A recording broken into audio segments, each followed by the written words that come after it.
Berikut adalah biografi dari pemateri untuk BHD RJP. Nama lengkap yaitu Apsara Idelia Lalilahia Yuna. Tempat tanggal lahir Malang 1 Mei, agama Islam, golongan darah A+. Pekerjaan yaitu sebagai relawan PMI Kota Malang, status perkawinan belum kawin, moto hidup bahagia sesederhana tersenyum. Alamat Jalan Satsui, Tubun, Gang Sunan Bonang, nomor telepon 0812 4968 8244. Sosial media yaitu Apsara Idelia. Riwayat pendidikan beliau adalah jenjang sekolah dasar sederajat dari MI Islamiyah Kebonsari, tamat tahun 2010. Sekolah menengah pertama sederajat, tamatan dari SMPN 23 Malang, tahun 2013. Sekolah menengah atas sederajat dari SMAN 2 Malang, tamatan 2016, dan sekarang pada perguruan tinggi Universitas Brawijaya. Untuk tidak memperpanjang waktu, untuk kepada pemateri dipersilahkan.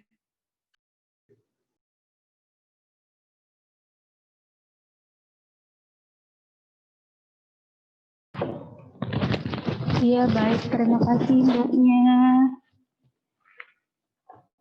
Ini aku harus videonya hidup ya?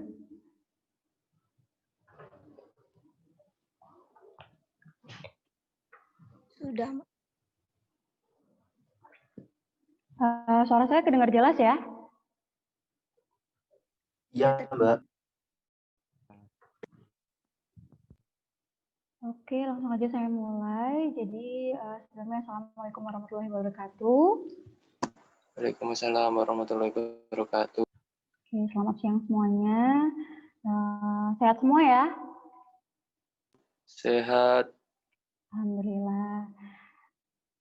Sebelum kita mulai materi kita pada siang hari ini nih, alangkah lebih baik kalau kita mulai dengan doa terlebih dahulu. Semoga nanti sharing kita berjalan dengan lancar, tidak terkendala apapun, juga bisa sama-sama memberikan manfaat.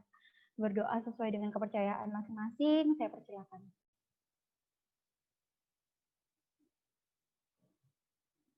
Berdoa dapat diakhiri. Teman-teman semuanya, ini saya langsung share screen aja ya.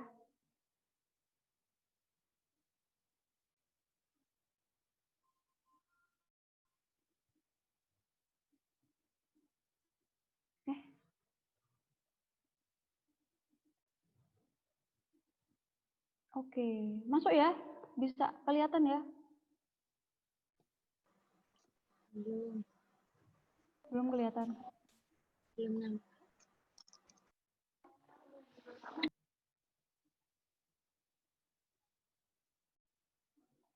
Bentar.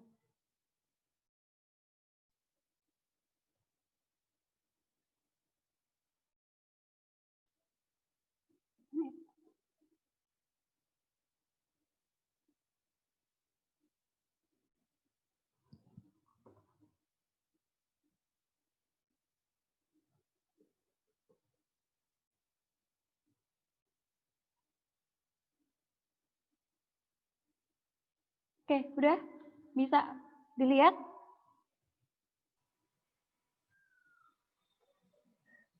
Sudah, Mbak. Oke. Jadi nanti selama diskusi berlangsung, ketika mungkin saya ada pertanyaan dan sebagainya kepada teman-teman, ngajak ngobrol teman-teman, boleh silakan teman-teman menjawab sepengetahuan teman-teman. Oke, langsung aja saya mulai. Ini tadi sudah diperkenalkan oleh moderator. Ini nama saya Apsara Idelia Lalilah Yuna. Saya asli Malang. Teman-teman bisa panggil saya Rara. Saya dikenal dengan Rara. Saya relawan aktif dari PMI Kota Malang. Ini beberapa pengalaman saya, itu sosial media dan juga nomor saya ketika nanti teman-teman ada yang mau diajak diskusi, silahkan boleh menghubungi saya. Nah, hari ini kita akan diskusi tentang BHD RJP atau Bantuan Hidup Dasar Resusitasi Jantung Paru. Nah, sebelumnya, tadi kan teman-teman sudah mendapatkan materi pertolongan pertama ya? Sudah. Siapa? Iya, sudah. Siapa nih instrukturnya? Yang kasih materi siapa? Pak Anton. Anton Oh, Pak Fatoni. Anton. Iya, Anton Fatoni. Iya, Pak Anton. Oke. Nah, ini berkaitan sekali nih. Ada kaitannya dengan pertolongan pertama dasar yang tadi sudah teman-teman pelajari bersama dengan Pak Anton. Saya melanjutkan lagi tentang bantuan hidup dasar dan resusitasi jantung paru. Nah, saya mau tanya ke teman-teman. Menurut teman-teman nih, kita tuh hidup karena apa sih? Kita tuh bisa hidup karena kenapa di tubuh kita? Ada paru-paru dan juga ada jantung. Nah, ada paru-paru dan juga jantung. Ada sistem pernafasan dan juga sistem sirkulasi darah. Nah, ini dua komponen yang paling utama yang harus ada di tubuh manusia. Kalau nggak bisa nafas, nggak ada paru-paru, ya nggak bisa hidup. Kalau nggak ada sistem sirkulasi atau jantung juga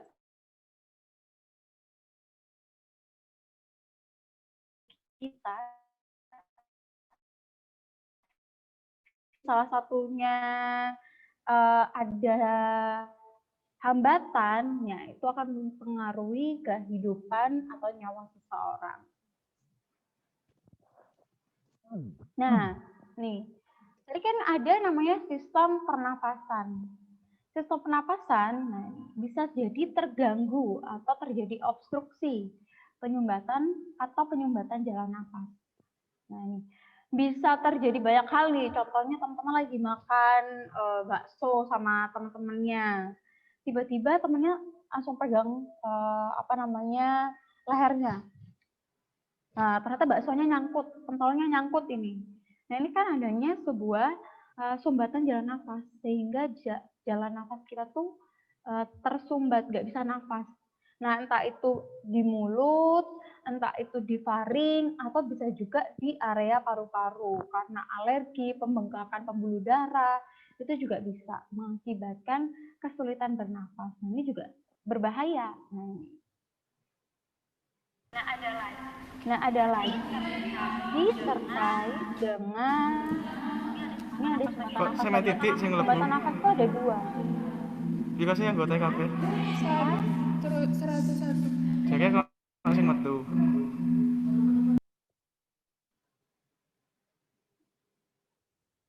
Oke, bisa saya lanjut ya? Oke. Sumbatan jalan nafas itu ada dua, teman-teman. Ada sumbatan parsial atau sebagian dan juga ada sumbatan yang total. Nah, sumbatan jalan nafas bagian ini memungkinkan udara itu masih bisa keluar. Nah, bisa bernafas tapi kesulitan untuk bernafas. Biasanya, nah ini ditandai dengan ngorok kayak gitu atau tersumbat jalan nafasnya. Ini kok macet ya?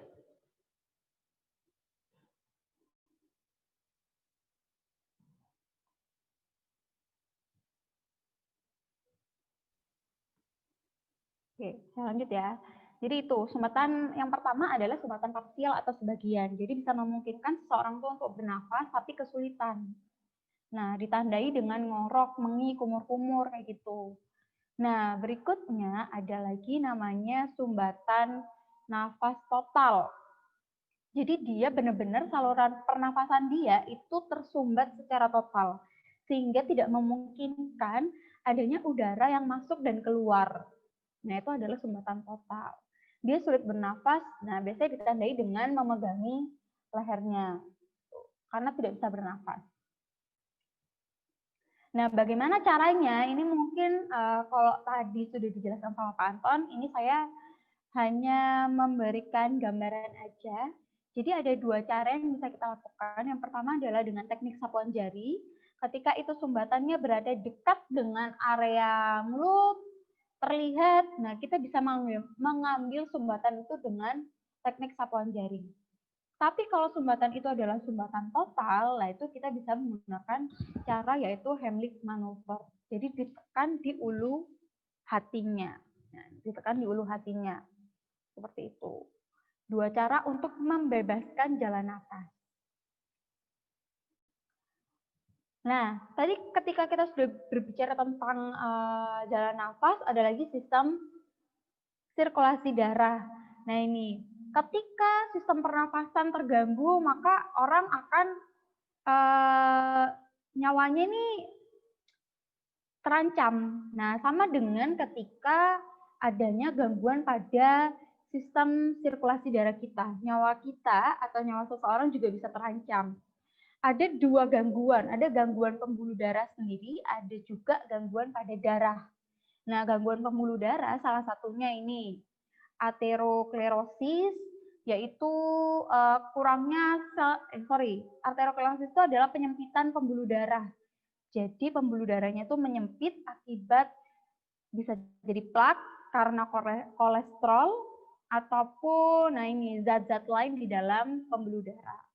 Ada serangan jantung, tumor jantung, stroke, hipertensi, diabetes mellitus, obesitas, dan juga keadaan trauma atau kecelakaan juga. Jadi bisa karena medis, bisa juga karena faktor trauma. Ada lagi gangguan pada darah, yaitu anemia. Nah, ini anemia adalah kekurangan sel darah merah. Thalassemia itu kurangnya kadar hemoglobin dalam darah. Leukemia itu adalah kurangnya kelebihan sel darah putih dan juga hemofilia. Jadi ketidakmampuan atau kurangnya kemampuan tubuh dalam membekukan darah secara normal. Nah, ini merupakan gangguan-gangguan. Nah, ketika pembuluh darah sistem sistem peredaran darah kita itu nggak normal atau terhambat, nah ini juga bisa menghambat pasokan oksigen yang mengalir ke seluruh tubuh kita, sehingga itu menimbulkan sebuah resiko kematian. Nah ini, bukan penyakit sih ya, dua hal yang berbahaya terkait dengan sistem peredaran darah kita adalah serangan jantung dan juga henti jantung. Jadi ada dua hal yang berbahaya nih, yang mengakibatkan jantung kita tuh berhenti, yaitu serangan jantung dan juga henti jantung. Loh, apa bedanya serangan jantung sama henti jantung? Serangan jantung atau heart attack merupakan kondisi fatal ketika tubuh kita itu tidak dialiri oksigen, apalagi otak. Karena adanya tadi aterosklerosis, sumbatan plak. Jadi ini bisa teman-teman lihat, kalau ini kan saya kasih gambar ya. Nah ini, yang gambar paling sebelah kanan, ada blok arteri, heart attack is a public problem. Nah ini, serangan jantung terjadi ketika pembuluh darah dalam jantung itu tersumbat plak ataupun bisa jadi kolesterol, bisa jadi lemak, atau zat lain dalam pembuluh darah. Sehingga ya sama aja kayak pipa. Kita lagi nyiram bunga, terus habis itu ternyata selang kita kemasukan plastik, sehingga dia tersumbat. Ngalir nggak? Nggak ngalir airnya. Sama dengan jantung kita. Ketika tersumbat plak, entah itu lemak, kolesterol, atau zat lainnya, ketika sudah menutupi saluran darah kita, nah oksigen nggak bisa masuk ke dalam darah. Maksudnya nggak bisa mengalir ke seluruh tubuh, apalagi otak. Nah itu, sehingga ketika kinerja jantung itu cepat mengalirkan darah, nah ini bisa pecah pembuluh darah. Itu juga bisa pecah pembuluh darah di jantung. Atau mengakibatkan jantung berhenti. Nah itu adalah serangan jantung. Berbeda lagi dengan cardiac arrest. Cardiac arrest atau henti jantung itu terjadi karena sistem kelistrikan dalam otot jantung kita itu tidak bekerja. Jadi dalam tubuh kita itu ada sistem kelistrikan. Jadi jantung kita kenapa bisa berdetak? Nah itu karena ada sistem kelistrikan.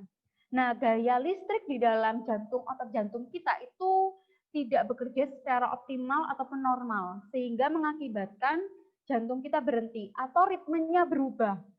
Semakin lambat, semakin lambat, semakin lambat.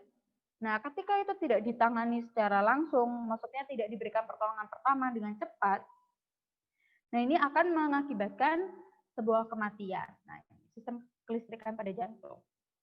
Nah, ini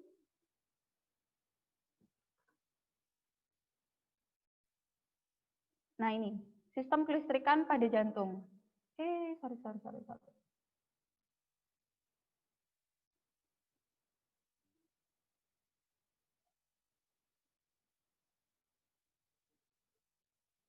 Nah, ini. Ketika sistem kelistrikan itu tidak bekerja secara normal, maka ritmenya akan berubah. Bisa semakin lambat, akhirnya berhenti. Nah, ini. Jadi ada serangan jantung dan juga anti jantung. Itu berbeda. Nah,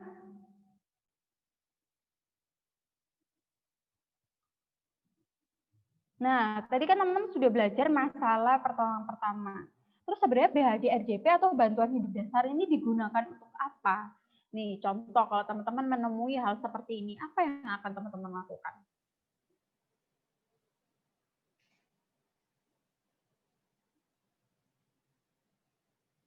Kelihatan nggak sih? Kelihatan ya? Kelihatan, Bu. Oke, nih. Saya ulangin lagi. Ada pesepeda lagi jalan di zebra cross, tiba-tiba ada mobil lewat. Brak. Nah, atau yang seperti ini.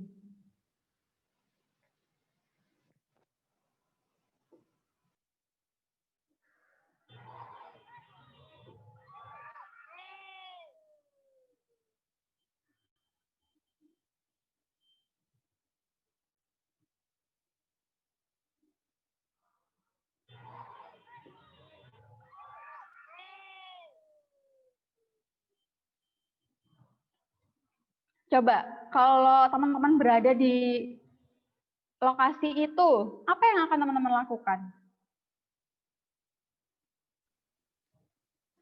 Cek kesadaran. Cek kesadaran. Terus habis itu mungkin semisal ada yang cedera kayak diraba gitu, baru nanti diangkat, diamankan. Diangkat terus Amankan. amankan. Dari Oke, terima kasih. Ada lagi nggak? Kalau kalian lagi ada di sana nih, lagi ngopi, nongkrong sama teman-temannya, ternyata ada yang wah kecelakaan berat kayak gitu. Apa yang mau kamu lakukan? Kayak, hah? Panggil ambulan, atau teriak-teriak aja, atau nge-video, dan sebagainya, apa nih yang akan teman-teman lakukan? Dokumentasikan. Kenapa? Mendokumentasikan. Oke, zaman sekarang kayak gitu ya. Ada orang kecelakaan malah dokumentasi ya. Nah, apalagi kalau temennya sendiri yang jatuh, biasanya bukan malah ditolong, malah diketawain. Nah, ngaku nih, siapa yang kayak gitu? Coba, ada lagi nggak yang mau memberikan statement ketika nanti aku di sana, aku akan seperti superhero. Wah, aku bakal kayak gini ya. Apalagi tadi udah belajar nih masalah pertolongan pertama. Teman-teman sudah dapat pengetahuan tentang pertolongan pertama. Apa yang akan teman-teman lakukan?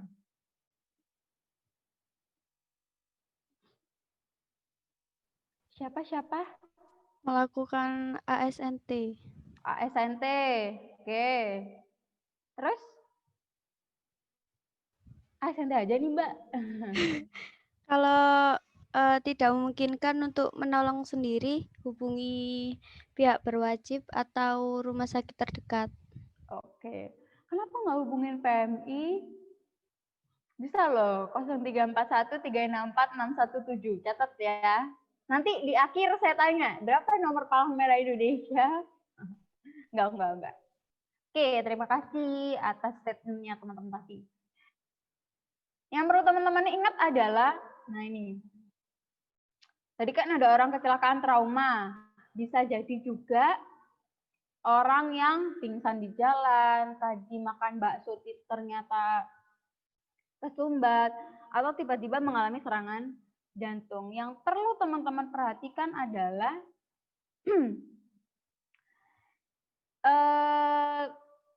ketika kita di pertolongan pertama, jangan lupa yang pertama adalah aman diri, aman lingkungan. Aman untuk kita, aman untuk korban. Aman untuk penolong, aman untuk korban. Yang kedua, jangan lupa untuk memproteksi diri kita. Dengan apa? Kalau sekarang pakai masker, ya pakai masker. Kalau memang bawa, nah ini sarung tangan, bawa sarung tangan. Pakai sarung tangan. Tuh. Karena apalagi di situasi sekarang, di situasi pandemi, tentu kita perlu lebih ekstra berhati-hati ketika mau melakukan sebuah pertolongan. Seorang penolong harus siap dengan segala kemungkinan. Salah satunya bawa, nah ini, nanti kan kalau teman-teman sudah jadi anggota KSR, nah saya aja bawa kayak gini tuh kemana-mana. Sarung tangan minimal saya bawa kemana-mana. Jadi ketika ada kecelakaan di jalan, teman yang jatuh dan kenapa-napa, saya sudah siap dengan itu. Nah, tadi jangan lupa aman diri, aman penolong, terus juga memproteksi diri kita. Tadi ada yang mengatakan bahwa cek kesadaran dengan cara AS, NT, awas suara nyeri dan tidak respon. Nah itu. Setelah kita cek, jangan lupa buka jalan nafasnya. Cek nafas ada nggak? Dia masih hidup nggak? Harus dicek. Sadar nggak sadar? Oh ternyata nggak sadar. Kalau udah nggak sadar, dia hidup enggak? Jangan-jangan dia nggak sadar tapi dia sudah meninggal. Nah, sadar nggak? Ketika kita cek tadi, cek nafas dan nadi, ternyata dia nggak respon, nafasnya nggak ada, nadinya tidak teraba, maka yang bisa kita lakukan adalah melakukan BHD-RJP, bantuan hidup dasar resusitasi jantung paru. Nah, BHD-RJP itu merupakan sebuah usaha seorang penolong untuk mengembalikan lagi fungsi pernafasan dan sirkulasi darah yang tadi sudah terhenti. Antara tadi henti jantung dan juga henti nafas. Nah, atau kegagalan fungsi organ jantung. Jadi kita melakukan bantuan hidup dasar resusitasi jantung paru ini adalah untuk mengembalikan fungsi pernafasan dan juga sirkulasi darah. Berhentinya jantung dan juga sistem keluar masuknya oksigen. Nah, ini adalah sebuah usaha seorang penolong. Nah, agar jantung dan paru-paru tadi bisa berfungsi kembali. Jadi memulihkan kembali fungsinya. Nah, ini aman diri, aman lingkungan, periksa respon, airway, periksa nadi, dan nafasnya. Jangan lupa untuk call for help.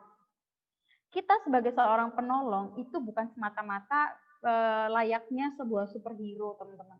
Kayak, aku bisa, enggak. Kita masih membutuhkan tim, orang lain. Jadi ketika kita, meskipun kita menganggap kita mampu, tetap libatkan orang lain. Tetap libatkan tim kita. Atau tetap panggil ambulan. Emang mau dibawa gotong sendiri orangnya? Ke rumah sakit? Kan enggak kan? Kalau mau digotong sendiri ke rumah sakit, udah dibantu, ditolong, digotong sendiri ke rumah sakit. Enggak. Jadi tetap call for help. Harus panggil bantuan.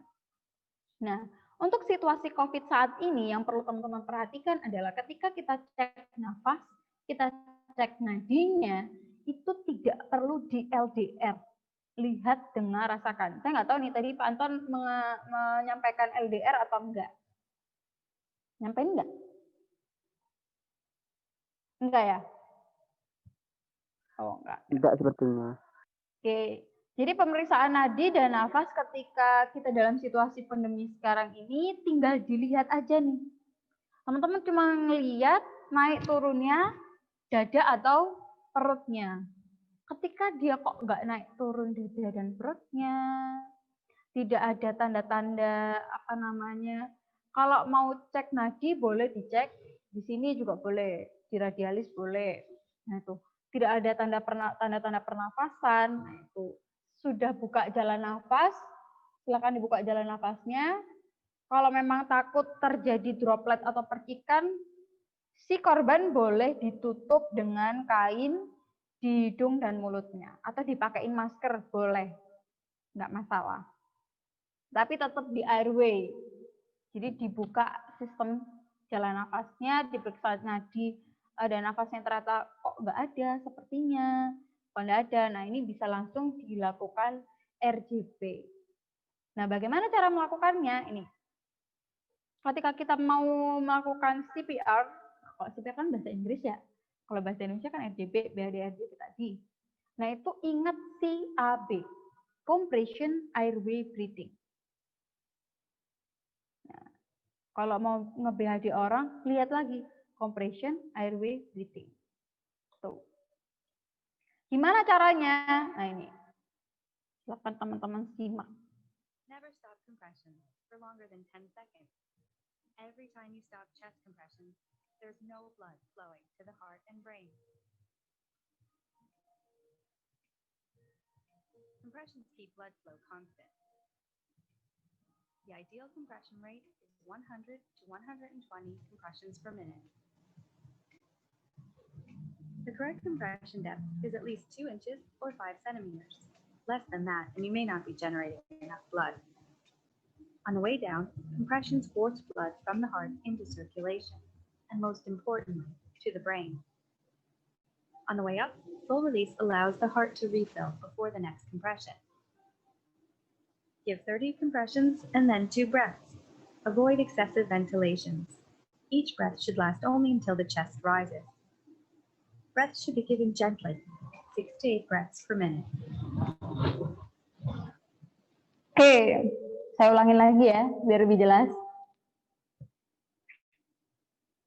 Nanti silakan disimak, teman-teman simak ya. Never stop compression for longer than 10 seconds.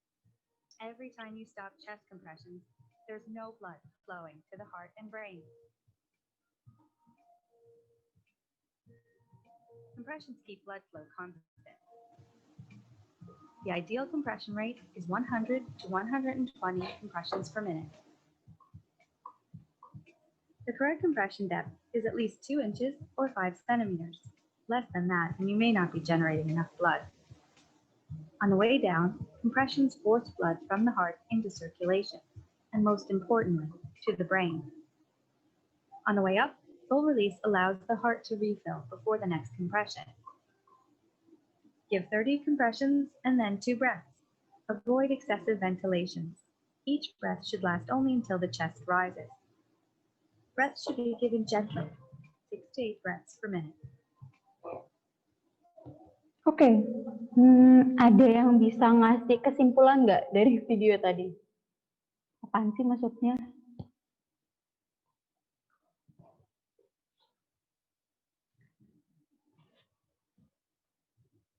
Ada nggak?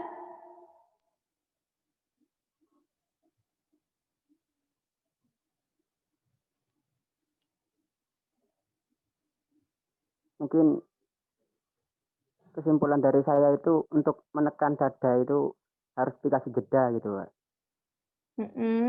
Harus dikasih jeda. Terus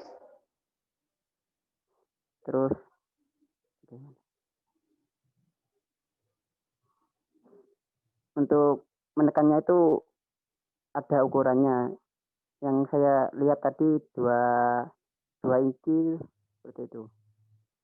2 inci. 2 inci. Oke, ada lagi nggak?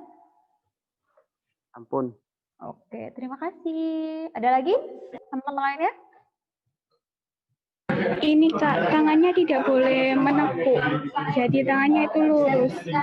Oke, tangannya lurus, nggak boleh nekuk. Ada lagi?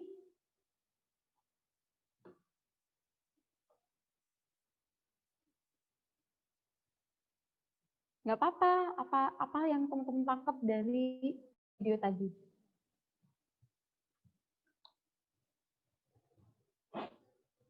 Aku nggak gigit kok. Kalaupun kalian nggak ada yang salah dari statement-statement teman-teman, nggak ada yang salah.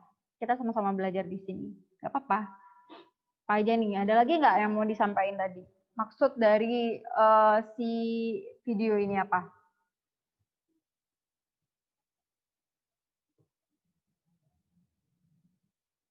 Meskipun kita ketemunya via Zoom, nah ini, tapi harus tetap sama-sama, nah namanya sharing, belajar. Semoga apa yang saya sampaikan nanti teman-teman bisa nangkap. Nah ini, karena kalau ada saya tanya, silakan nanti dijawab aja, nggak apa-apa, nggak ada yang salah, saya nggak menyalahkan. Oke, kalau gitu saya lanjut ya. Tadi ada yang mengatakan bahwa ketika kita melakukan kompresi atau tekanan itu harus ada jedanya. Terus menekannya itu 2 inci. Tangannya nggak boleh nekuk. Nah, mari kita bahas satu-satu ya, teman-teman.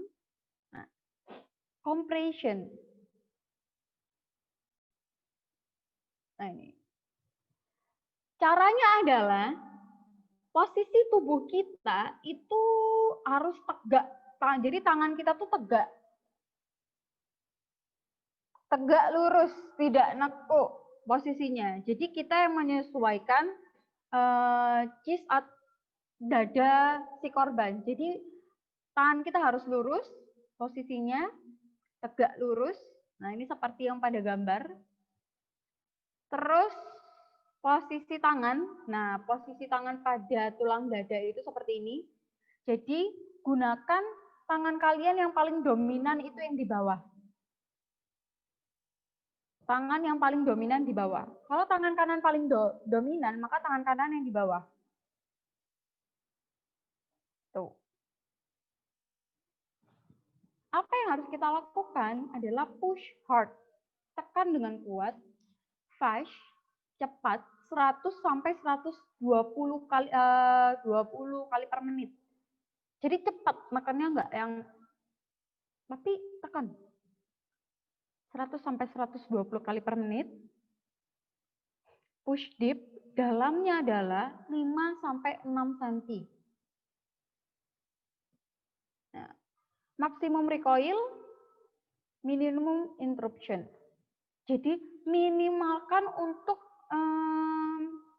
ketika kita nekan itu konsisten. 1, 2, 3, 4, 5, 6, 7, 8, 1, 2, 3, 4. Nah itu konsisten. Enggak yang 1, 2, 3, 4, 5, 6. Nah itu tidak konsisten. Jadi harus konsisten. Tak, tak, tak, tak, tak, tak. Gitu. Jadi konsisten. 1, 2, 3, 4, 5, 6, 7, 8, 1, 2, 3, 4. Nah itu. Tuwa Fatma, tuwa Fatma. Jadi enggak yang 1, 2, apalagi sambil ngos-ngosan, 3, 4, 5. Nah itu. Jadi minimalkan kita jedanya terlalu lama. Itu diminimalkan. Jadi harus konsisten. Tekan dengan kuat sampai kedalaman 5 sampai 6 cm dengan kecepatan 100 sampai 120 kali per menit. Jadi cepat ya. Nah, itu. Nah, ini adalah contoh melakukan kompresi yang salah.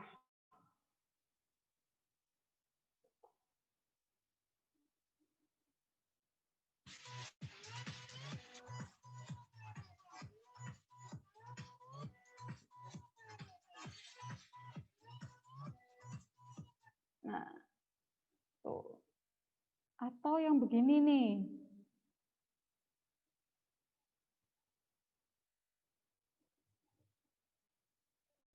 Mana kok nggak hidup?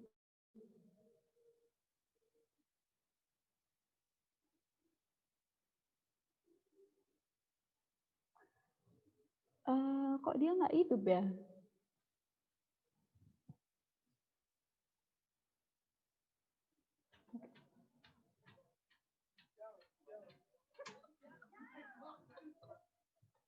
Nggak ada ya? Ditekan-tekan terus ditampar. Nah, itu nggak ada. Nah, terus yang menjadi pertanyaan adalah nekannya di mana? Posisinya di mana? Saya harus tekan di mana? Tekannya adalah ini teman-teman, di leher teman-teman tuh ada tulang sama sternum kan. Tulang sternum tuh ada yang paling akhir, ujung paling akhir. Di bawah sini itu kan ada tulang. Sini ada tulang, bisa diraba masing-masing tulangnya. Jadi dia cekung bentuknya, ya kan? Terus satu lagi adalah di tulang taju pedang, jadi di bawah. Yang biasanya kalau kita tekan jadinya mual. Nggak kelihatan nih, gimana dong? Satu di sini, satu di sini. Ulu hati bukan nggak? Ya. Bukan. Ulu hati, benar, ulu hati. Di ulu hati itu ada tulang paling akhir di sternum kita, jadi tulang ulu hati sama yang di atas sini, di leher. Nah ini, dia bentuknya cekung gitu kan. Nah ini kalau teman-teman raba ada kan. Nah caranya adalah di antara sini nanti, dari sini ke sini, itu cari tengah-tengahnya. Cari tengah-tengahnya. Udah dicari tengah-tengahnya, gimana ya? Buku saya kelihatan nggak sih? Kelihatan ya. Jadi ini tadi di sternum kita, di ulu hati, sama di tulang paling, nah ini yang ada di dekat leher. Nah, itu cari tengah-tengahnya. Udah ketemu tengah-tengahnya, taruh tangan kita gini. Mundur lagi. Dari tengah-tengahnya, taruh tangan kita gini. Nah ini. Ini boleh. Terus tekan. Gitu caranya. Jadi menentukan titik kompresi adalah dari dua ini, di dada kita sternum tadi, dibagi dua, cari tengah-tengahnya. Titik kompresinya ada pada dari titik tengah itu yang bawah. Yang bawah. Nih. Ini. Nah. Posisinya gitu. Terus tadi ditekan dengan push hard. Dengan kuat. Tekanannya kuat. Cepat. Terus tangan tidak boleh nekuk, teman-teman. Tumpuannya adalah pada bahu, bukan pada lengan kita. Tumpuannya adalah pada bahu, bukan pada lengan kita.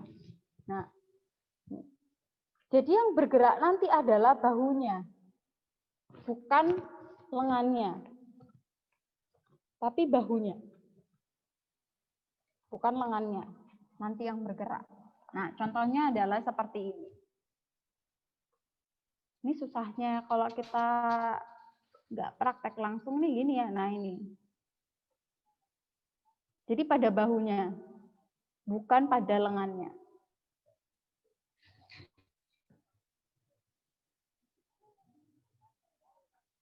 Cara menentukan titik kompresinya tadi dibagi dua. Taruh paling bawah. Tekan. Tuh.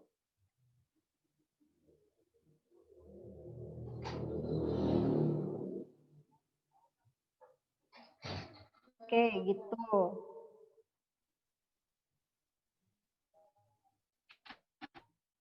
Nah. Oke. Setelah itu, kalau kita sudah berapa lama kita harus tekan. Nah, kalau dulu AHA American Heart Association, AHA 2015, jadi menyebutkan bahwa ketika kita melakukan kompresi itu ada 5 siklus, teman-teman. Nah ini perlu teman-teman ketahui ya. Ada 5 siklus. 30 kali pijatan, 2 kali nafas buatan. 30 kali pijatan, 2 kali nafas buatan. Tapi untuk saat ini, karena kita dalam masa pandemi COVID-19, tidak disarankan untuk melakukan nafas buatan atau bantuan nafas. Tetapi itu tetap bisa kita lakukan dengan menggunakan alat. Nah, cuman untuk orang-orang awam hanya direkomendasikan dengan CPR only gitu. Setelah sudah selesai kita CPR, nah berapa lama kita harus pijat jantung adalah 2 menit, selama 2 menit. Jadi kita pijat itu selama 2 menit. Pijat selama 2 menit, setelah 2 menit selesai, kita cek lagi airway. Cek nafas dan nadinya. Nah ini kalau memberikan nafas buatan tadi, bisa mau tumut dari mulut ke mulut. Ya kalau cowok ke cewek kayaknya asik nih ya. Oh enggak ya. Jadi mau tumut, bisa menggunakan alat. Nah ini. Tuh. Tapi tidak disarankan sekarang. Saat ini tidak disarankan. Nah ini. Kalau karena kita dalam masa pandemi, coronavirus, jangan lupa kita gunakan APD dan juga CPR only selama 2 menit. Selama 2 menit.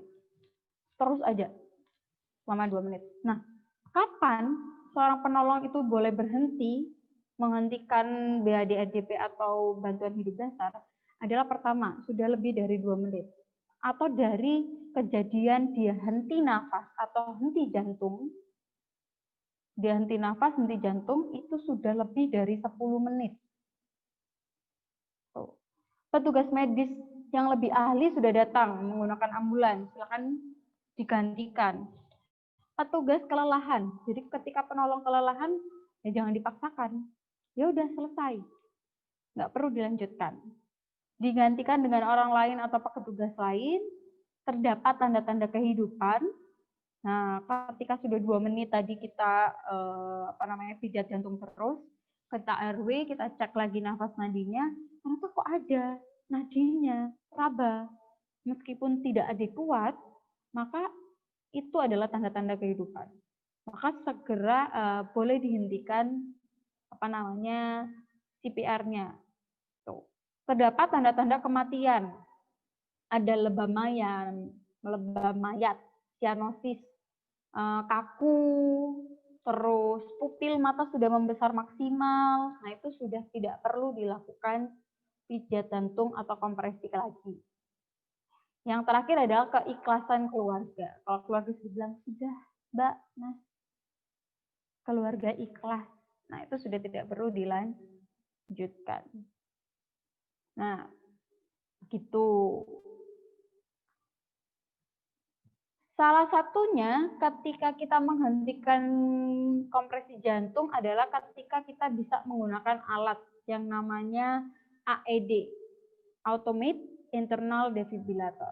Jadi kalau yang di sinetron-sinetron itu kayak setrika, dikejut jantungkan ke orang yang sakit, langsung kayak, nah itu namanya defibrillator manual. Tapi yang kita maksud di sini adalah AED yang biasanya ada di fasilitas-fasilitas umum, di bandara ada, stasiun mungkin ada. Nah itu AED, Automatic External Defibrillator. Jadi dia alat medis yang menganalisa sebuah irama jantung secara otomatis. Jadi petugas penolong kita hanya tinggal mendengarkan instruksi dari alat tersebut. Apa yang perlu kita lakukan, apa yang harus kita lakukan, kayak gitu. Gimana caranya? Yang pertama adalah aktif AED. Jadi diaktifkan AED-nya, setelah itu ada 2 pens-nya, kanan dan kiri, pens itu yang dilekatkan di tubuh. Nah ini, satunya di kanan, satunya di kiri, itu sudah ada petunjuknya di sana nanti. Nah ini, satunya adalah dikaitkan di kanan atas, satunya di kiri bawah.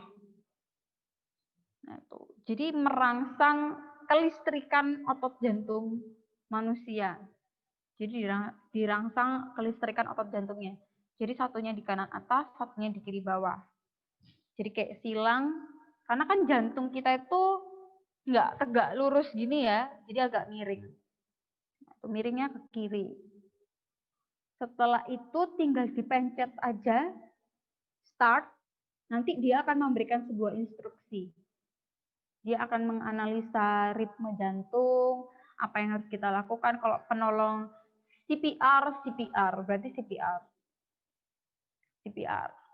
Tapi kalau everybody clear, berarti nggak boleh ada yang pegang nanti. Nah itu ada dia akan memunculkan suara, nanti akan memberitahu seorang penolong apa yang harus dilakukan seorang penolong. Nah ini contohnya.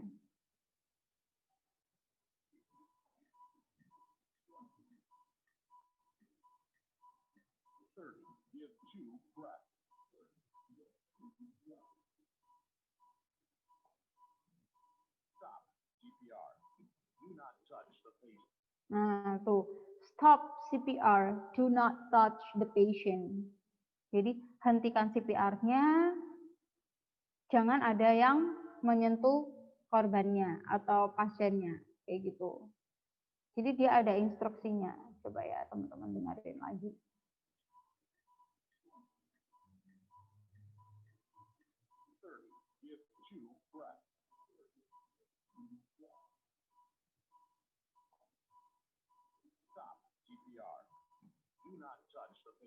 Nah, tuh, stop CPR. Terus ada kayak pip, pip, pip, pip, itu adalah ritme kita CPR. Jadi pip, pip, nah ini kita tekan.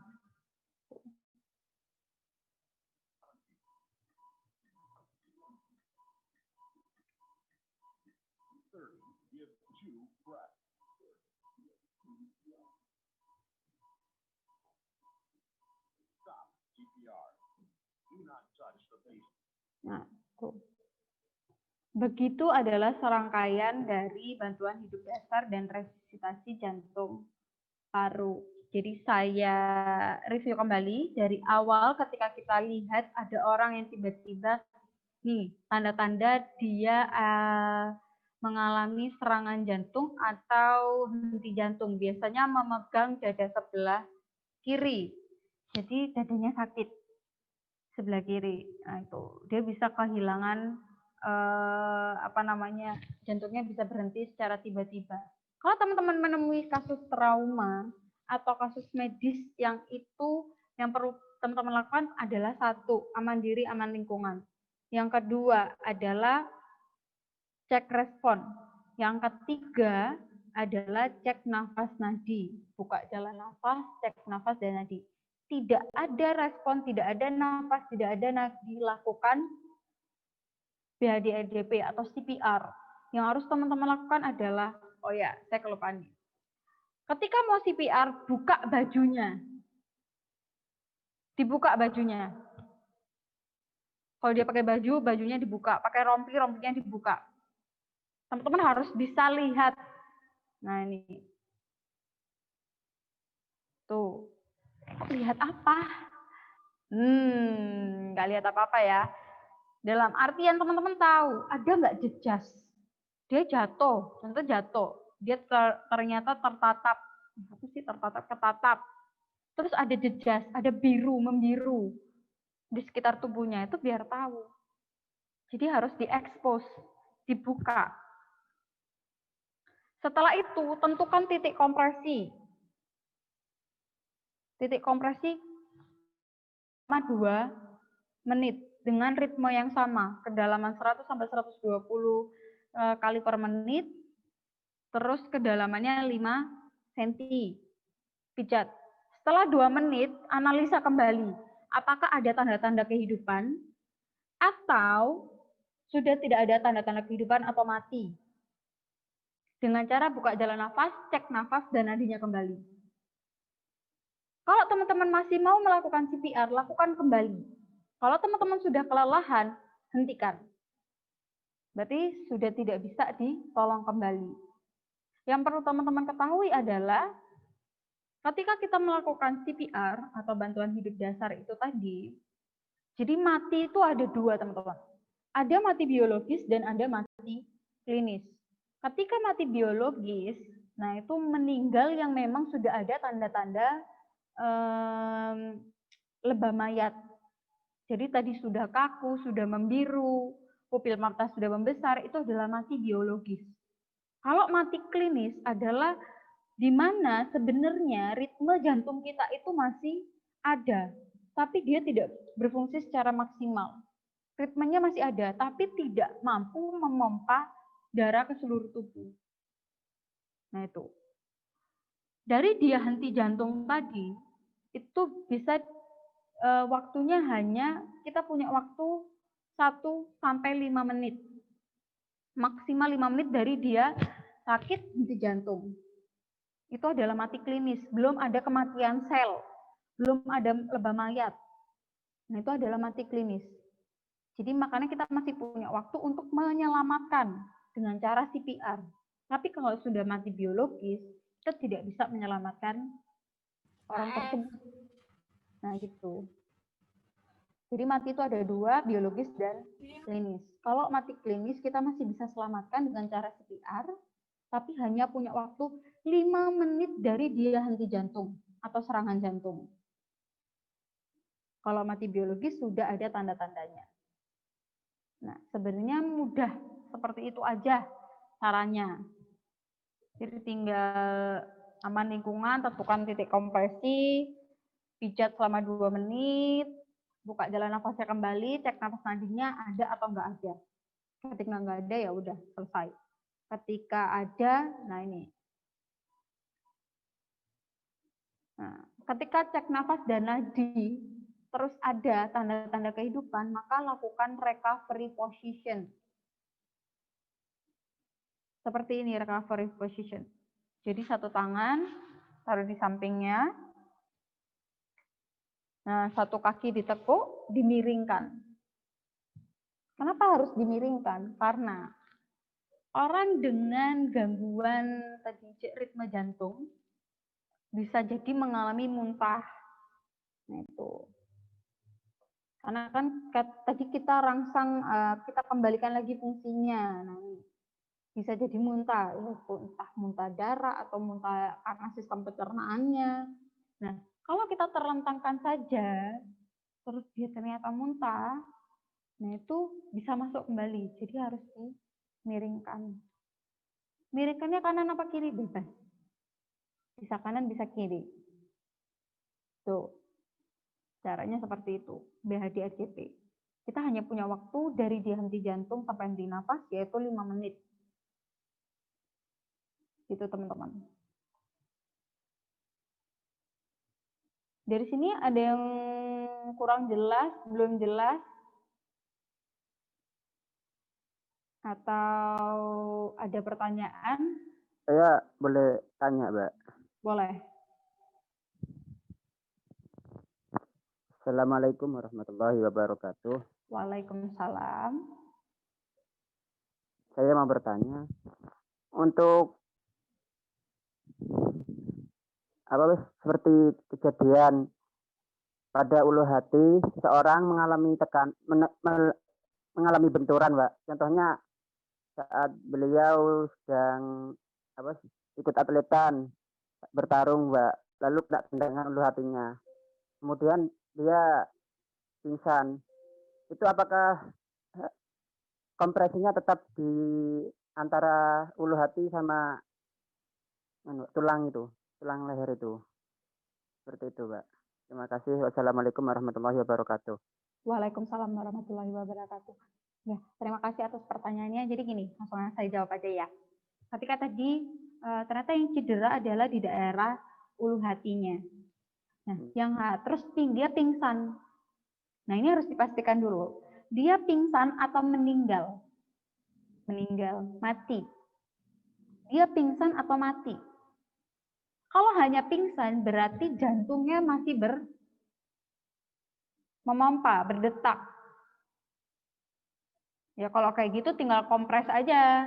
Nah, baringkan, tinggikan tungkai lebih tinggi dari jantung, longgarkan hal-hal yang mengikat, terus bisa dikompres dingin. Itu kalau cedera, tetapi dia masih hidup, karena kan pingsan. Tapi kalau dia ternyata cedera di ulu hati, kita cek respon dia nggak respon, nafas nadi nggak ada, atau bisa disebut dengan mati, yang harus kita lakukan kan tadi kompresi. Tetap di situ kompresinya, tidak berubah. Kita lihat dulu nih, kerusakan daripada ulu hatinya.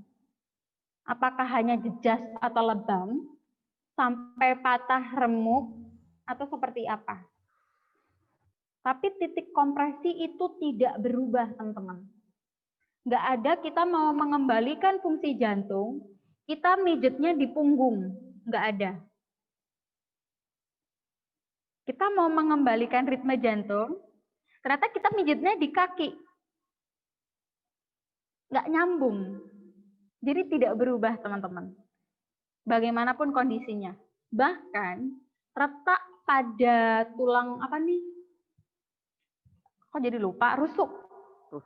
Nah, retak pada tulang rusuk, patah pada tulang rusuk. Kompresinya adalah tetap. Jadi dari titik atas, titik bawah tadi, ulu hati, kita tarik tengah, kompresinya tetap di sana. Tidak berubah. Gitu ya. Oke? Terima kasih, Mbak. Baik. Ada lagi nggak yang mau nanya? Atau tadi nggak jelas apa yang saya sampaikan? Saya mau tanya, Kak. Oke, silakan. Itu pengalaman itu kalau ada teman yang susah napas itu, Kak, itu di bagian punggungnya itu dikasih bantal. Jadi posisi dadanya itu lebih tinggi gitu, Kak. Nah, cara kayak gitu itu benar apa enggak sebenarnya, Kak?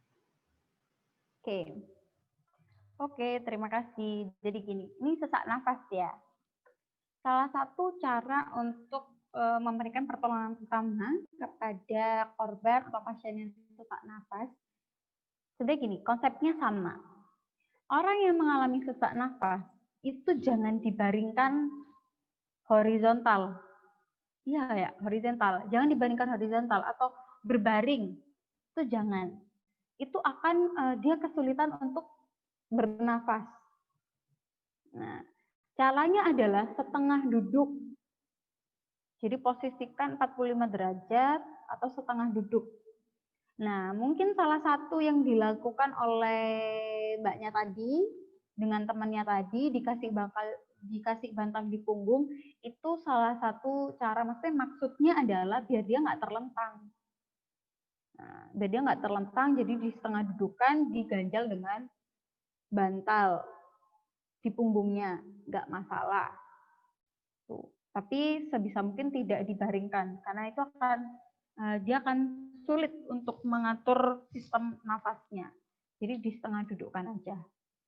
Itu sebenarnya konsepnya mungkin sama, tapi caranya dari bantal. Tapi jangan sampai posisinya diganjal di bantal, ganjalnya ini kepalanya begini ya, jangan sampai begitu.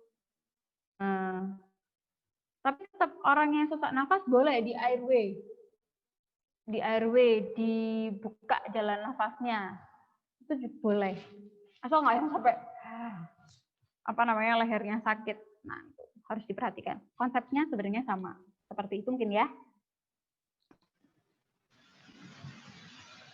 Ada lagi mungkin teman-teman yang mau sharing tentang mungkin pengalamannya dan sebagainya. Waalaikumsalam. Saya kemarin kamar Kak, boleh tanya, kalau misalnya orang tenggelam, apakah penanganannya sama aja kayak orang pingsan tadi? Oke, orang tenggelam. Penanganan orang tenggelam ya. Oke. Orang tenggelam penanganannya sama atau enggak? Sebenarnya konsepnya sama. Ketika orang tenggelam, nah ini harus dilihat dulu nih, tenggelamnya sampai berapa lama? Apa barusan aja tenggelam, kelepek-kelepek kayak gitu kan? Nah, ketika diangkat di permukaan, nah cek lagi, balik lagi, semua konsep pertolongan pertama itu sama teman-teman. Cek respon, nafas sama nadinya, pastikan dulu ada atau enggak. Tuh. Konsepnya semua sama. Respon, nafas, nadi, ada atau enggak. Ketika nafasnya ada, nadinya ada, jangan lupa langsung panggil bulan. Call for help. Hangatkan tubuh korbannya. Kasih selimut dan sebagainya. Jaga jalan nafasnya di airway. Buka jalan nafasnya. Jaga jalan nafasnya. Ketika nafasnya masih ada. Kalau nafas nadinya nggak ada, tetap CPR. Sama aja. Semua konsep pertolongan itu sama. Kalau tidak ada luka lain loh ya, contoh perdarahan. Selama tidak ada luka yang lain, konsepnya tetap sama. Tuh. Teman-teman harus ingat terkait dengan konsep tujuan dari pertolongan pertama. Masih ingat kan, tujuan pertolongan pertama itu ada 3. Yang pertama adalah menyelamatkan nyawa seseorang, selamatkan nyawanya. Yang kedua adalah cegah cacat. Nah, mencegah cacat. Yang ketiga adalah memberikan rasa nyaman untuk menunjang proses penyembuhan. Apapun cederanya, apapun kejadiannya, dimanapun dia berada, kejadiannya seperti apa, ingat 3 ini. Selamatkan dulu nyawanya. Dia mati atau masih hidup.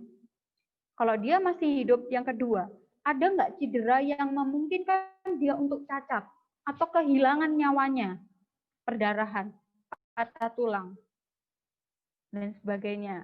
Nah, cedera-cederanya. Ketika melakukan sebuah penanganan, lakukan penanganan yang bisa memberikan rasa nyaman untuk menunjang proses penyembuhannya. Konsepnya itu. Kalau dia masih hidup. Kalau dia sudah mati, nah ini, ketika kita temukan dia mati, ternyata henti jantung, henti nafas, yang pertama selamatkan dulu nyawanya. Bagaimana caranya? Satu-satunya cara adalah dengan cara CPR atau menggunakan alat defibrilator atau AED tadi. Tuh, semua konsepnya sama. Balik lagi, nyawa, cacatnya tadi, sama beri kenyamanan. Balik lagi, kalau dia mati, ya selamatkan dulu nyawanya. Gitu ya. Ada lagi? Yang mau sharing, saya dulu pernah gini, ketemu sama orang begini, boleh. Yang pasti ketika kita melakukan sebuah pertolongan adalah tidak panik, teman-teman. Saya sering sekali mengetahui orang keluarganya atau siapa jadinya panik. Nah, ketika kita panik kita nggak bisa memberikan pertolongan yang optimal. Malah kita sibuk dengan pikiran kita sendiri. Aduh gini gimana ya? Aduh ini gimana ya? Aduh gini gimana ya? Ikuti Boleh aja. tanya lagi, Kak? Oh boleh. Intuisi kita diikutin. Boleh, silakan. Nah, setelah itu yang tadi itu, Kak, setelah mengkompresi, setelah dia sadar, lalu dia masih pusing, Kak. Itu biasanya itu tubuhnya dikayangkan. Apakah boleh, Kak? Apanya? Tubuhnya dikayangkan, Kak. Dikayangkan? Iya, kayang. Oh, kayang itu ya, kayak di atas ya, itu ya? Ya, itu boleh apa enggak untuk meminimalisir itu pusingnya. Oke. Setelah dia pingsan lalu sadar tapi dia masih pusing, apakah boleh dengan mengayangkan badannya seperti itu? Oke. Karena pengalaman. Oh gitu, nggak masalah. Jadi gini teman-teman, apakah boleh dikayangkan? Aduh, sampai nyemprot nih. Konsepnya adalah tungkai atau kaki kita itu ditinggikan lebih tinggi dari jantung. Tungkai kita, kaki kita tuh lebih tinggi dari jantung. Sehingga, nah kalau orang pingsan kan dia kekurangan pasokan oksigen dalam tubuhnya. Nah, ketika itu dinaikkan lebih tinggi dari jantung tungkainya, maka oksigen yang tadi dialirkan ke seluruh tubuh itu akan lebih banyak mengalir di otak. Nah itu. Sehingga dia mendapatkan pasokan oksigen yang cukup di otak.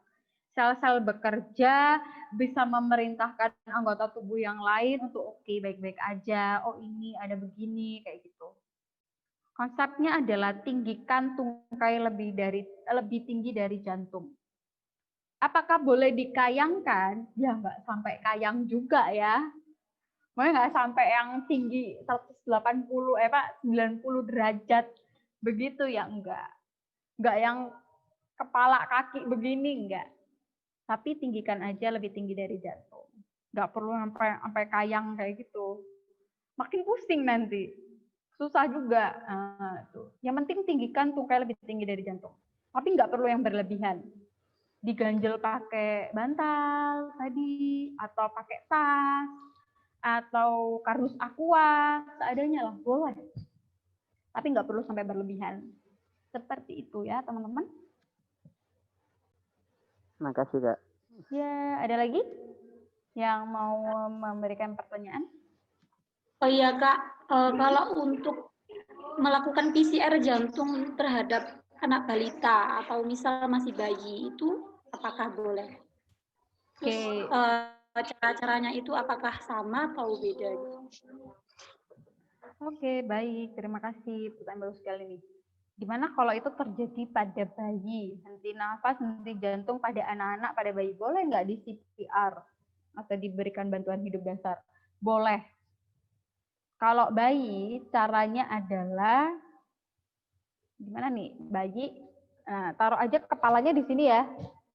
Ini kepala begini, ini badannya. Caranya adalah ya sama sih, di antara tadi tulang tadi kita bisa tekan pakai 2 jari kita. Kalau pakai 1 tangan ambrol nanti ya, terlalu kuat tekanannya. Jadi pakai 2 jari kita ditekan aja dengan ritme yang sama. Jadi tinggal ditekan.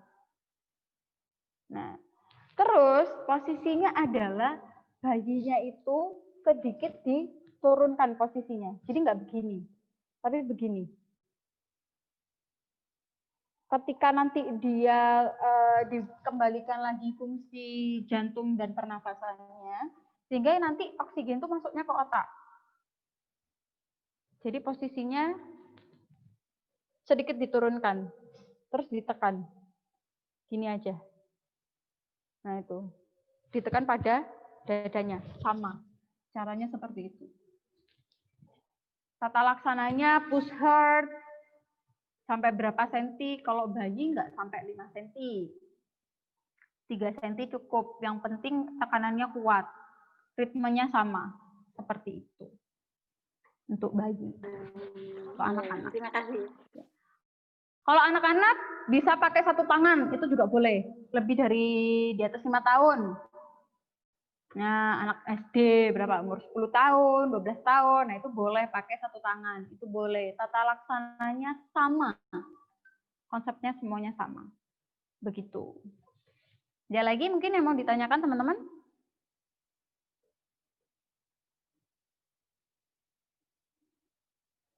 Yang penting yang harus teman-teman perhatikan adalah tangan. Ketika kita tekan, jangan sampai tekuk-tekuk, harus tegak lurus. Tegak lurus dengan korbannya, dada korbannya. Tuh. Sebenarnya saya pengen banget teman-teman nyoba sih, tapi tidak memungkinkan untuk dicoba. Atau kalau mau nyobanya ini aja sih. Coba kalau ada bantal atau guling di dekat teman-teman. Nah, ini saya pengen tahu cara teman-teman duduk, cara teman-teman tekan itu. Kalau ada, coba dong. Siapa yang mau mencoba? Saya ada. Oke, boleh. Saya ada, Pak. Di kasur soalnya. Apa? Di kasur. Tapi nggak kelihatan dong. Jadi yang cowok aja, Kak. Yang cowok aja. Yang cowok. Coba handphonenya ditaruh di agak jauh dikit biar kelihatan.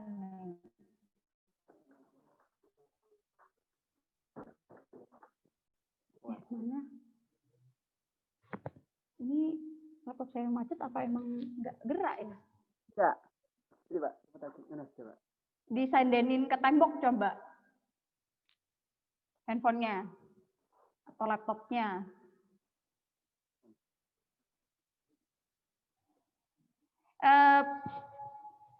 Oke, ini coba lengannya keliatin dong, badannya juga. Duduknya, teman-teman. Nah, oke, tegak lurus. Ya, Mbak. Condong ke depan.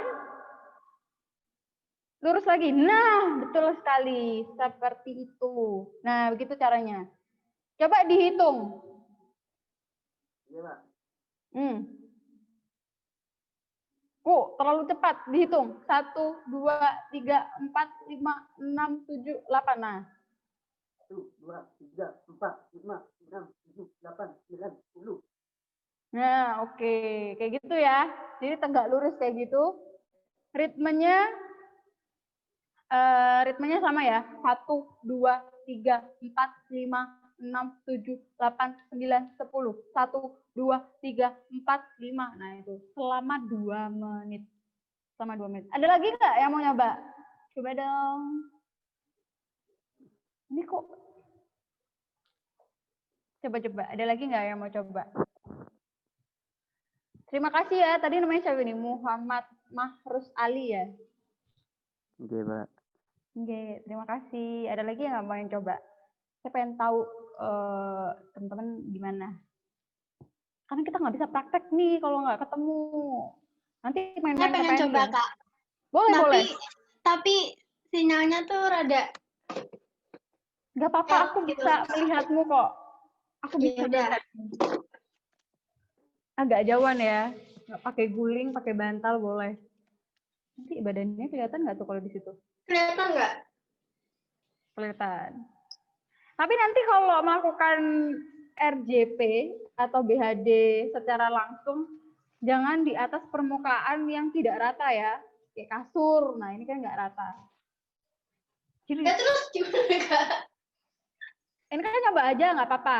Kalau prakteknya langsung ke orang. Anggap aja gitu kan ya, Kak? Nggak apa-apa. Tapi kalau praktek langsung ke orang, jangan di permukaan yang tidak rata. Maksudnya kayak empuk kasur. Karena yang mantul adalah kasurnya, bukan tangan kita jadinya. Gitu. Boleh. Siapa nih? Diana ya? Diana. Kok hilang dia? Kemana?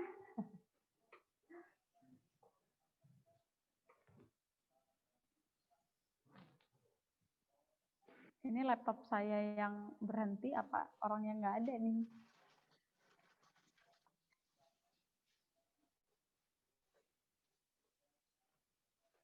Ini di depannya gini, Kak. Ya. Posisinya nggak di bawah, di samping korban. Anggap aja guling tuh korban karena di sampingnya. Ini. Kayak gitu. Agak condong ke depan lagi. Condong lagi ke depan. Nah, kayak gitu. Jadi harus Gini, Kak. Nah, coba dihitung dengan ritme yang sama. 1, 2, 3, 4. Kurang cepat dong. Apa? Kurang cepat. Kurang 100 cepat. sampai 120 kali per menit. 3, 4, 5. Gitu, Kak. Oke, ya. Mau tanya, Kak. Mau tanya. Yang benar itu gini. Ini. Yang begar itu tangan kanan apa tangan kiri, Kak? Sama aja. Tangan kamu yang paling dominan. Kalau yang paling dominan, yang paling kuat adalah kanan, pakai kanan yang di bawah. Kalau tanganmu yang dominan, yang paling kuat yang kiri, pakai kiri yang di bawah. Boleh seperti ini posisinya atau boleh dua-duanya gini, terserah. Oke. Tuh, pokoknya tegak lurus. Terus gini ya, ketika kita tekan itu jangan mantul. Mantul dalam arti adalah tangan kita itu tetap di dada si korban atau pasien. Jadi nggak gini. Kelihatan nggak sih? Ini gini ya, ditekan terus gini. Nah, diangkat-angkat begini. Enggak. Tapi ya gini, tinggal ditekan aja. Gitu. Jadi nggak yang siku kita diangkat, tangan kita diangkat, enggak. Tapi tinggal ditekan. Gitu ya. Oke, Kak. Tuh, ada lagi yang mau coba, mumpung masih ada waktu. Meskipun waktunya tinggal Dikit banget. Nggak apa-apa. Ada dong yang coba mulai dari cek nafas, cek nadi, terus cara menentukan titik kompresi. Satu orang aja. Ayo dong, siapa nih?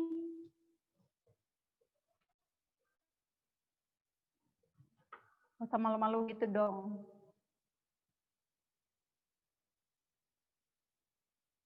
Ayo, ayo, ayo, ayo. Ayo, ayo, ayo. Ada nggak? Ada nggak? Nah, masa nggak ada sih?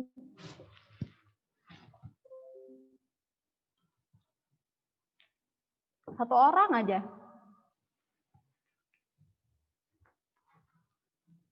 Pada diem-diem baik.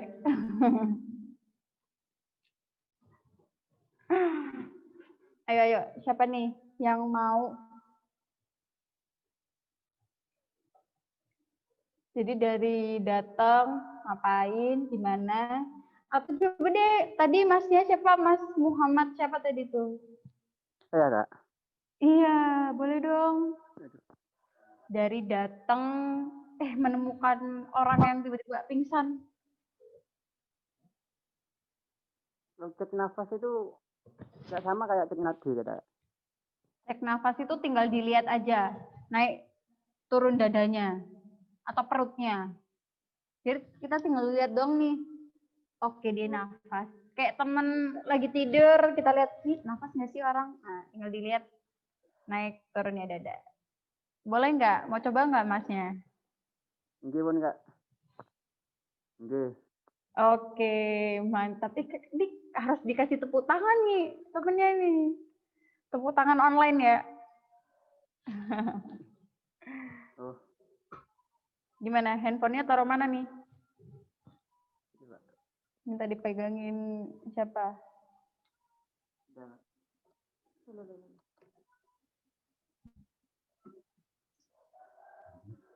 Bentar, Kak. Oke.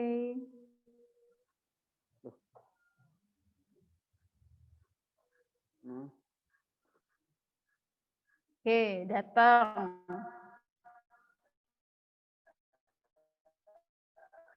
Coba kameranya jauhan dikit dong, biar masnya kelihatan juga. Datang.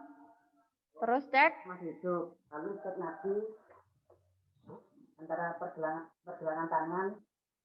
Cek respon dulu, cek respon dulu. Nafasnya, hidungnya, Kak. Cek ada keluar nafas apa enggak. Ada hidungnya, lalu dicek nadi, baik tangan ataupun leher. Lalu setelah itu melakukan kompres tadi, diukur dulu. Ini nih, tentukan titik kompresnya dulu. Ini contohnya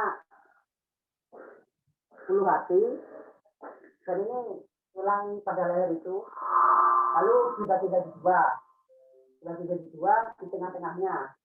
Di tengah-tengah antara... Caranya gini ya. Oh, enggak. Gini. Nah, gitu. Gini. Enten enggak?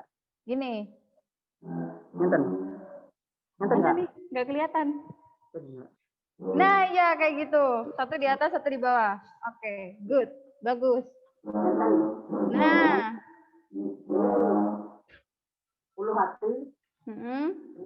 Ulang pada leher tersebut. Tengahnya. Tengahnya dilakukan kompres tersebut. Caranya begini.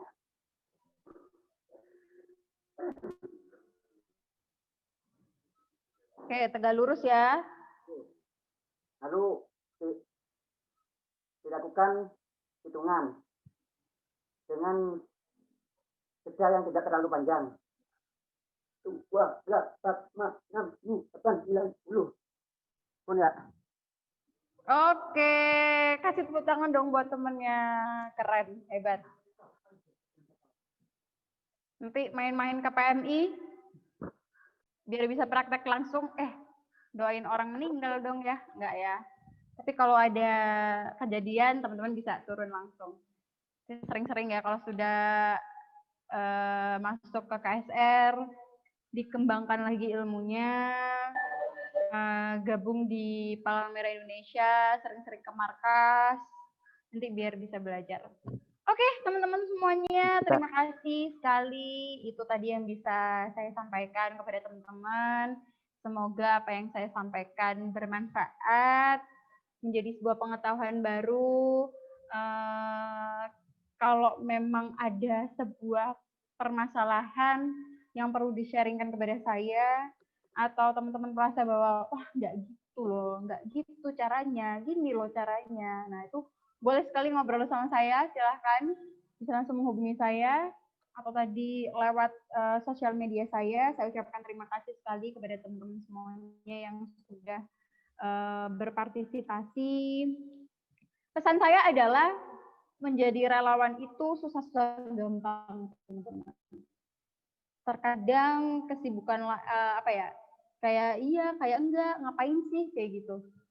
Atau apa yang harus dilakukan kayak gitu. Tapi yakinlah bahwa apa yang ilmu yang kita cari hari ini itu nanti bisa sangat bermanfaat. Karena saya sebagai relawan sekalipun, saya pernah berada di posisi teman-teman menjadi diklatan baru. Saya cari ilmu itu bisa saya gunakan untuk membantu orang lain. Sangat luar biasa sekali nanti kalau teman-teman bisa merasakan itu. Saya harap nanti teman-teman bisa merasakan menjadi relawan itu seperti apa. Terima kasih, mohon maaf bila ada salah kata maupun perbuatan saya. Sampai jumpa, bertemu kembali di lain kesempatan. Wassalamualaikum warahmatullahi wabarakatuh. Waalaikumsalam warahmatullahi wabarakatuh. Baiklah, sekian dari materi BHD-RJP. Saya akan membacakan sedikit kesimpulan dari materi ini. Yaitu BHD-RJP dilakukan jika tidak ada respon, tidak ada nafas, tidak ada nadi pada pasien. BHD-RJP sendiri adalah suatu usaha mengembalikan fungsi pernafasan dan atau sirkulasi dan penanganan akibat henti nafas dan atau henti jantung pada seseorang yang mengalami kegagalan fungsi organ. Cara melakukan BHD-RJP adalah dengan melakukan CAB, yaitu compression, airway, dan breathing. Compression sendiri dilakukan dengan cara posisi tangan tegak lurus, tangan yang dominan yang di bawah, dilakukan dengan push hard, push fast dengan 100-120 tekanan per menit, push deep yaitu 6-5 cm, dan dilakukan secara konsisten. Yang selanjutnya yaitu airway dengan cara yaitu melakukan pengecekan pada jalannya pernafasan. Selanjutnya yaitu breathing, yaitu dilakukan dengan cara beri nafas buatan sebanyak 2 kali sampai dada mengembang. Jangan memberikan nafas terlalu cepat dan terlalu banyak. Perbandingan kompresi dan ventilasi yaitu 30:2 dilakukan dalam 5 siklus. BHD-RJP sendiri dihentikan ketika dilakukan lebih dari 2 menit, petugas medis yang lebih ahli sudah datang, petugas kelelahan, digantikan oleh petugas lain, terdapat tanda-tanda kehidupan, terdapat tanda-tanda kematian, dan keikhlasan dari keluarga. Kematian sendiri ada 2 jenis, yaitu mati klinis, yaitu masih bisa diselamatkan dengan RJP, tetapi hanya memiliki waktu sebanyak 5 menit dari henti jantung. Yang kedua yaitu kematian biologis, yaitu sudah terdapat tanda-tanda seperti lebam pada tubuh. Sekian dari materi BHD-RJP. Jika ada salah, kami mohon maaf. Saya kembalikan kepada si acara. Wassalamualaikum warahmatullahi wabarakatuh. Assalamualaikum warahmatullahi wabarakatuh.